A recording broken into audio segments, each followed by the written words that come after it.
Welcome to lesson 2 of the Guitarist Toolkit. My name is Chris Amadeo, and today I'm going to be teaching you how to find notes using octaves. In the last lesson, we learned the essential notes on the fretboard, starting with the dots and then learning how to fill them in to create an E minor scale and an A minor scale on the 6th and 5th string. In today's lesson, we're going to be using octaves to learn how to figure out the notes on the other 4 strings, your top 4 strings, using your 6th and 5th string as a reference. So grab your guitar, get comfortable, and let's get right into it. So in this lesson, we're going to learn where to find the notes G and C, 2 very common notes, and how to find them on the fretboard. We're going to start here with the note G. Our 3rd fret, like we previously covered, on the 6th string, right? It's 3rd fret on the low E string. So that's going to be the first place that we play this note. This is our G. Now we can find it on the 4th string by using an octave shape. So this looks very similar to your power chord. If you know what a power chord is, right, we have 3rd fret on the 6th string, ring finger, 5th fret of the A string, and then we're going to put the pinky for the octave right underneath on the 5th fret of the D string, right? So that creates a power chord. We have the root, the 5th, and an octave. Now that octave up here, that 5th fret on the D string, the 4th string, that is the shape that we can use to find notes on the other strings. So that works really well for the 6th string. That's our G, right? We can also do this with the note C at the 8th fret. Index finger, 8th fret on the 6th string, pinky on the 10th fret of the 4th string, D string. Both notes C, right? So let's try G and then C. 1, 2, 3, 4, G, C. So that's our first octave shape, and it doesn't just work for the 6th string. We're going to explore how to use it on the other strings as well. So why don't we do it on the 5th string now? So we know how to get a note from the 6th string to the 4th with that little pattern here that moves that way. Why don't we try it with the 5th string root also? So we'll do the same thing, notes C and G. We'll start with C and then we'll go up to G. Our C note we now know is that 3rd fret of the 5th string, the A string, right? And we can do the same thing. We can basically build a power chord to start. Where our pinky is right now, the 5th fret of the G string, that's just an octave right there. So that's another C. And it's the same pattern we just played. Now we know where our G is from the last video as well, right? It's that 10th fret on the A string. We can do the same pattern. Going to the 12th fret on the G string. Which makes a lot of sense when you think about your open G. Fretting that 12th fret, of course, it's just another G, right? So we can combine them all now, and we'll do the same thing with half notes. 1, 2, 3, 4, G, G, C, C, C, and G. Perfect. That's a good exercise to start using some of these shapes and getting it under your fingers. And it could be a good warm-up, just kind of going back and forth. Alright, so now let's talk about using the same pattern. Now this can get a little bit tricky because you have to remember with the tuning of the guitar, when you hit that B string, the pattern is going to change, right? We have to go up a half step. So, we've used this to find some of these notes so far. And we can build on that. If we go back to our original shape right here for the G note, we can now, where our pinky is, that 5th fret of the 4th string, we're now going to look at how to use this same octave shape to actually find the notes on the 2nd string. You'll notice that the way this octave shape works, essentially you're skipping one string above it. So if you're starting from something on the E string or the 6th string, you're going to end up on the 4th. If you're starting something on the 5th string, you're going to end up on the 3rd string, right? And now we're going to work on the 4th string ending on the 2nd string here. So, just going back again, so I don't lose you, we're going to go back to G, 3rd fret on the 6th string, pinky, 5th fret of the 4th string. Right? And I'm going to now use my index finger where my pinky was. That's going to be our new starting point. This is the 5th fret of the 4th string, the note G. So we're going to do the same shape, but we're going to have to alter it slightly. So instead of doing it only 2 frets distance, we actually have to go 3 frets now, which is going to put us on the 8th fret of the B string.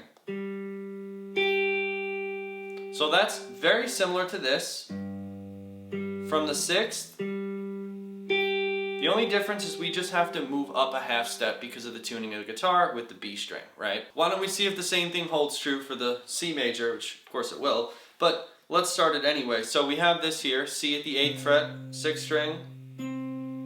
Our pinky is on the 10th fret of the 4th string, right? That's our higher pitch C, so we're going to start with our index finger.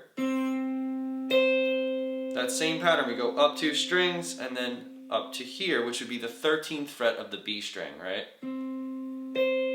Which is our C note again. So why don't we try this again as a little exercise moving through, just to recap to help with the memorization. Half notes, starting on this G. 1, 2, 3, 4. G, C, C, G, G, and C. So the next string to cover would be the G string. And you can see how it skips over the string. So if we're starting from the G string, we're going to end up on that first string. Now the first string is nice because it's the same as your 6th string, right? They're both tuned to E. So if you memorize the 6th string E, it's going to be the exact same thing here. So that's really helpful. At least if we have 2 strings that are identical in pitch, it does make it a little bit easier with the notes. So let's do the same thing, finding G and C rooted on the 3rd fret. Now, the first place we can start is the note C, right? We can start here using our previous one from the 5th string, right? We have the C, 3rd fret of the 5th string, and another C, which is the 5th fret on the G string. That note is going to become our new starting place. So this looks identical to the last thing we played, right? The last shape, where we are moving and doing that sort of 3 fret distance when we skip over the string. So in this case it looks like this, 5th fret of the G string and pinky on that 8th fret of the high E. So that's really easy to remember because C and C again with those 2 E strings, right? And this is a very common octave shape. You see a lot of guitar players use this, and it's a really helpful way to map out the fretboard as well. So now let's go to our G note. Again, we're going to build it off of the 12th fret of the G string here. And moving up here to that 15th fret of the high E. So this is just one octave shape that you can use that can be really helpful to actually kind of map out the fretboard and find these notes a little bit better. Now this is your homework essentially, to find the note G at least in time moving through each string. You really should be able to find them very accurately. So if I'm thinking G, I'm doing this. Something like that. I would not recommend doing it that fast, obviously, but that is kind of the speed that you want to be able to get to for any note on the fretboard. That really tells me that you have a pretty good understanding of the layout of the fretboard. So let's do that exercise in time, not too fast. We'll do some half notes for that as well, and it still might be a little too fast, but you can always slow it down yourself. Put on a metronome. 1, 2, 3, 4. 1, 2, 4, 2, 4, 4, 4. Now, this is a good exercise to get comfortable moving through. You do start to get used to these patterns and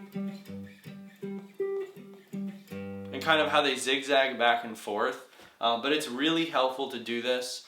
And once we get to the cage system later on where you really start learning these full bar chord shapes, it does make it really easy to find these notes as well, and it'll really solidify the shapes that you know, and you can start to fill it in with the notes later. So that's it for lesson number 2. In lesson number 3, we're going to learn more about how to build scales on a single string, really focusing on the intervallic distance between and learning the formulas to build scales yourself. Make sure to give this video a thumbs up if you found it helpful and hit that subscribe button. If you're struggling to learn some of these concepts, remember you can always book a private lesson with me. I'd be happy to help you. Make sure to also check out the Patreon to see the tabs synced up with the video. You can slow them down, learn it at your own pace. There's even a built-in metronome as well. Thank you so much for watching. I'll see you in the next one.